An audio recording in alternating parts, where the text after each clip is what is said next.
America First, on l'a bien compris, hein, tout au long de la campagne de Donald Trump, c'était le grand slogan. Est-ce qu'on sait mieux ce matin ce que ça veut dire, Vincent, pour l'économie américaine? Eh bien, pas clairement, Fabienne, il faut le reconnaître. Et si tout le monde s'interroge ce matin sur la réalité, les conséquences de ce qui a été le fil rouge de la campagne de Trump, l'Amérique d'abord, c'est qu'il n'y a pas vraiment de programme structuré ni chiffré chez Trump, mais une suite de déclarations tonitruantes, de postures, d'attaques violentes. Mais attention, il faut prendre au sérieux Donald Trump. Sa victoire n'est pas un accident et il est sans doute là pour longtemps. Et si on le prend en mot, il y a bien une continuité. C'est la défense d'un nationalisme économique, la défense très âpre des intérêts américains, la défense d'un isolationnisme, d'un protectionnisme américain.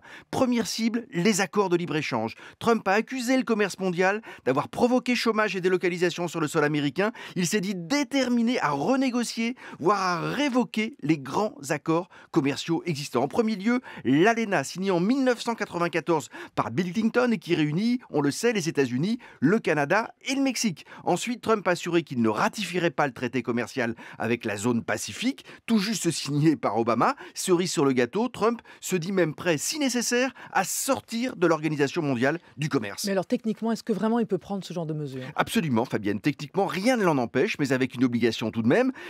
Tout ce qui concerne la politique commerciale doit passer par le Congrès, c'est la loi américaine. Et donc Trump devra convaincre d'abord sa propre majorité, les élus républicains, qui depuis toujours ont été favorables au libre-échange. C'est donc une autre inconnue. Comment un président protectionniste, va-t-il cohabiter avec une majorité, elle, favorable au libre-échange? Quels compromis vont-ils trouver? Et comme c'est le cœur du programme de Trump, à l'évidence, il y aura au moins des mesures emblématiques sur le sujet. Alors, dans le même esprit, il a promis de taxer les produits fabriqués en Chine et au Mexique. Est-ce qu'il peut le faire? Eh bien oui, là encore, bien sûr, vous vous souvenez, Fabienne, durant la primaire du Michigan, Trump avait posé devant une usine Ford et menacé d'imposer un tarif douanier de 35% sur toutes les voitures fabriquées au Mexique dans le cas où Ford déménagerait ses activités.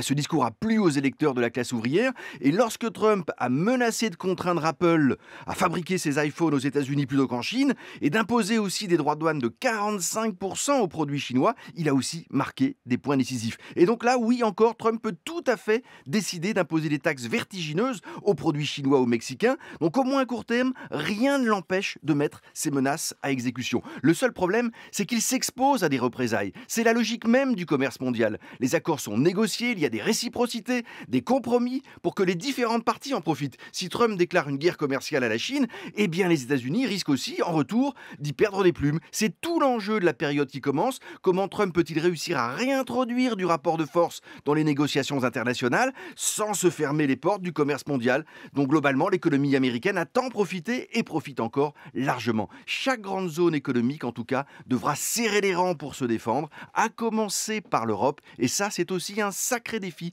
que nous pose Trump. Vincent Giray du journal Le Monde sur France Info. Merci beaucoup.